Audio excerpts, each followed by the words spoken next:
The spring calving season is wrapping up across Oklahoma.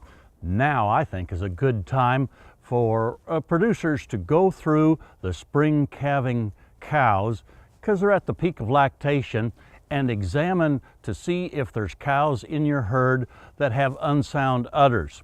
This would be a good time to write their numbers down in your record book so that next fall when weaning takes place, these cows may be on your cull list, if especially they have something else wrong with them that would cause them to be removed from the herd. Culling cows that have bad udders can have a couple of positive impacts on the cow herd. Number one, we know that there is a genetic factor involved with udder soundness. Research done years ago with Brahman cattle indicated that about 25% of the differences was due to genetics, and therefore some selection would cause improvement over time. More recently, Kansas State University did a large study on Hereford cattle and found that the heritability of udder soundness was even a little bit higher. For what they called the total udder score, they found that the genetic differences were about 30% of the difference that they found in udder soundness. And so that means that if we cull those cows that have bad udders, as well as not keep daughters out of those cows, over time we should be able to improve the udder soundness in our herd.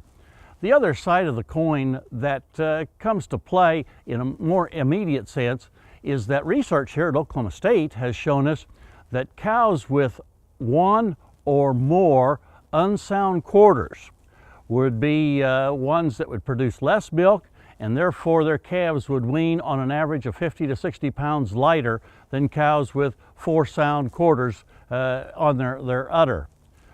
As we look at these udders, there's two things that I think you want to evaluate. First of all, the teat size and shape. Watch for those very large funnel-shaped teats. It's a situation where mastitis may have occurred, that particular quarter may be infected and therefore dry. The other thing to look for, especially in older cows, is a weakening of the suspensory ligament. That's that ligament that separates the left half from the right half of the udder.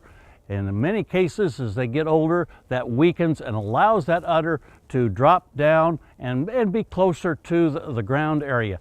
That's a situation where when their calf is born, it takes that calf longer to find the teat, to get the colostrum that they need within those first few hours of life.